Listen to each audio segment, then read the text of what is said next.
Welcome to the Health Coach Nation podcast. My name is Hailey Rowe. I'm a sales and marketing coach and strategist for health coaches, life coaches, and wellness professionals who want to become a leader in their field by building their online community, rocking their sales process, and finally feeling confident about how they promote themselves and their marketing. On this show, we talk about tips to grow your business, save yourself time, and finally be able to create a sustainable, profitable business. Let's get into it. Today's podcast is brought to you by the Zero to Hero Coach Program. This is my 4-month program teaching coaches and online service providers how to grow your online business, book clients consistently, overcome your sales fears, and finally rock your social media visibility. If you struggle to create a sustainable coaching business, this program is for you. Check out HaileyRowe.com and book your free strategy call with my team or myself today. Thank you. We're here to talk today about how to get your posts seen on Instagram. So if you have been working hard on your content, you've been making reels or you've been making videos or photo posts, and you feel like nobody's really seeing them and it's crickets, I'm going to share with you today some of the latest Instagram research about what helps posts get on more Instagram feeds. And you really could take some notes and use this as a checklist for what to think about when you're going to post on Instagram. And I also provide a checklist in my Instagram course for you that's a little more in depth and help you come up with your post structure and copywriting formulas and stuff like that if you're interested. But if you are watching this video and you're not in the course, we're going to talk about what you can do. So the first thing is you want to engage with individuals who you want to see your posts. So let's say you have a couple followers who are your dream clients, and you want them to be able to see your posts. What you should do is decide a time that is batched, not all throughout the day, because otherwise you're going to drive yourself crazy logging in and out of Instagram all day long. But set aside a time each week to engage with your ideal clients on Instagram. So that could look like liking their posts, that could look like commenting on their posts, that could look like reacting to one of their Instagram stories where you give the heart emoji or something, and just basically build relationships using Instagram, right, with your ideal client, which is all across the board great on every social media platform. So this will help because if they engage back with you, it tells Instagram that they like your content, that they want to see your content. So this is a really important step to take if you want to build up your account and it's new. And I think that you can also, this is something you can outsource or scale if you work with a virtual assistant or a team or something like that, but you just want to make sure that it's authentic and you can oversee and get engaged with your followers and that kind of thing. Maybe they can find the accounts for you, things like that. So your job is to be interested in your ideal clients. And the other thing you can do is post when your audience is most active on Instagram. So we talked in another video in recent times about when you should post on your Instagram account. And for most across the board, 9 a.m. to 11 a.m. Eastern time is the best time to post. However, it's going to vary person to person. You can check your insights to see when your audience is most active. And you can also go ahead and see each separate day of best times to post in your insights as well. So it won't give you just every day when to post. It will give you each day when's the best time to post. So check that out if you haven't already, that video that I made about that. And if you just want a general answer and to do your best, 9 a.m. to 11 a.m. Eastern time. Next, we have to think about Instagram's motives. So Instagram creates new features quite often. We saw Instagram TV come out. We saw Instagram stories come out, all the different things. And one thing you have to think about is new features Instagram rolls out will be in a more prime location on the app because they want people to start using it. They want people to start seeing it. So for example, when Instagram stories came out, they were at the top of your screen, right? So that means that a lot of people are naturally going to click on them. So when a new feature rolls out, it doesn't mean that Instagram's going to prioritize that getting views on people's feeds technically, but it does mean that they're probably going to put it in a central location that's easy to access on the app.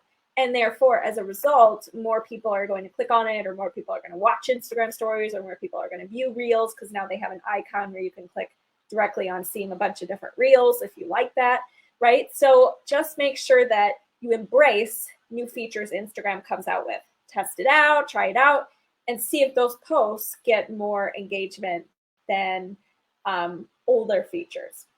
Okay, now if the content though, you have to think about quality over quantity. If your content is really, really good, it doesn't matter which kind of feature you're using on Instagram. It could be a long caption, it could be an IGTV, it could be an Instagram story. But if people like it, it's going to do well. Okay, so you also have to think about quality of your content. So don't just do a reel to do a reel.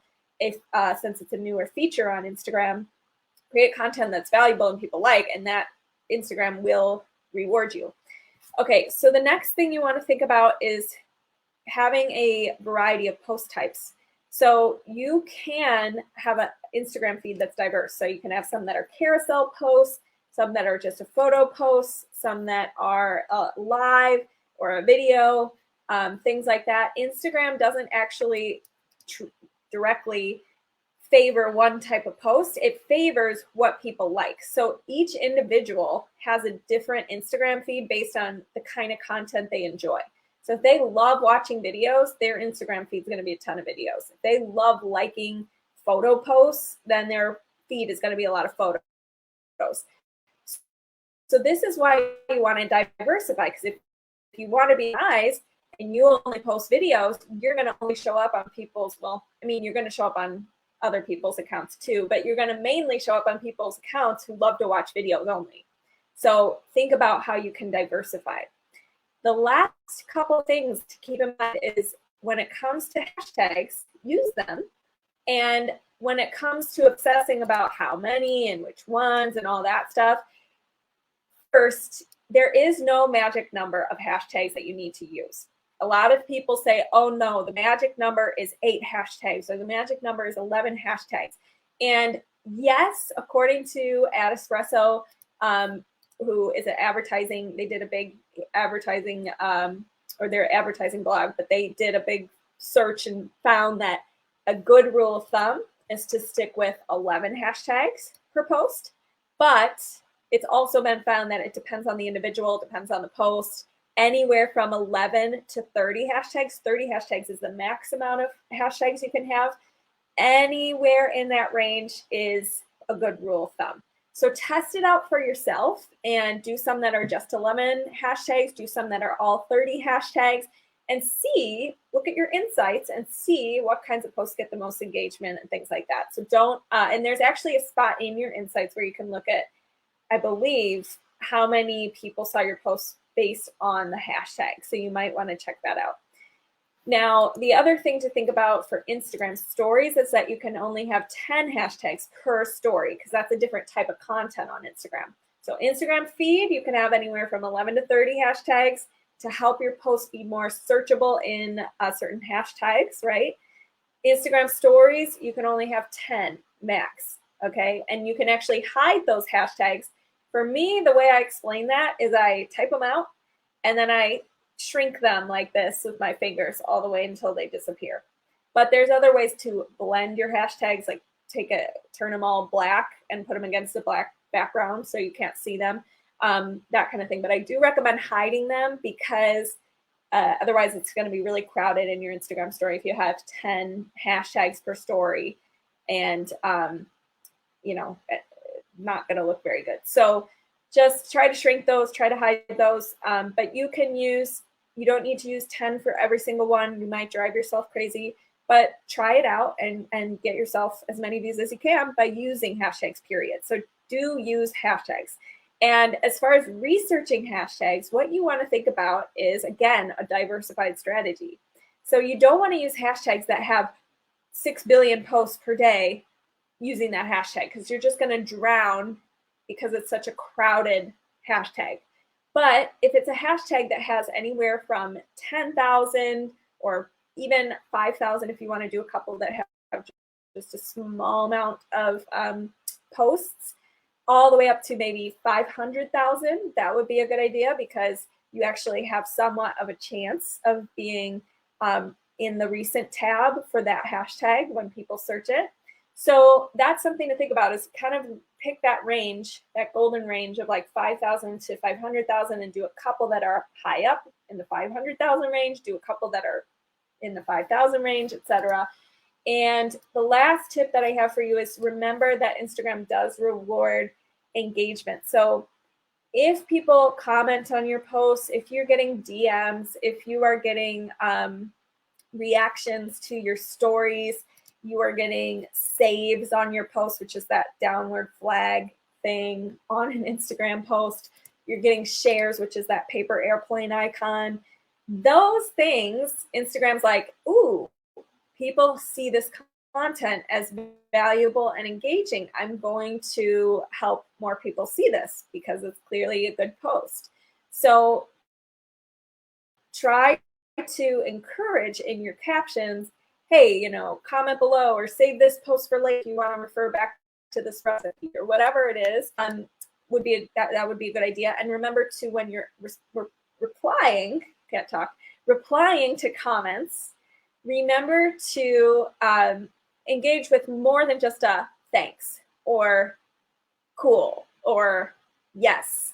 Try to ask a question. Try to use more than 4 words in your reply, so that, again, the post itself is being seen as engaging, and you're engaging with your audience. And that's going to help you anyways, because at the end of the day, what I want you to take away from this course is it's really about building relationships and authentic connecting with your audience. So if you can do that in the caption section of your Instagram post, great, go for it. So these are my tips to help you get your posts that you work so hard on more visibility. And even though Instagram tends to be a crowded place, you can still be visible to your ideal clients. And one last thing I want to leave you with is, the more people your followers follow, the less likely they're going to see all of your content. So what I mean by that is, if I follow 10,000 people, I am not going to be able to see everybody's content on my feed unless I just spend my entire life on Instagram, right? So if you have an ideal client avatar and you're choosing to follow your ideal client avatar on Instagram and engage with them, you might want to pick some people who don't follow that many people. They don't follow more than maybe 3,000 people, because then you're going to have a better chance when they follow those people. You're going to have a better chance of showing up on their feed and showing up in their recent section when they open up their app.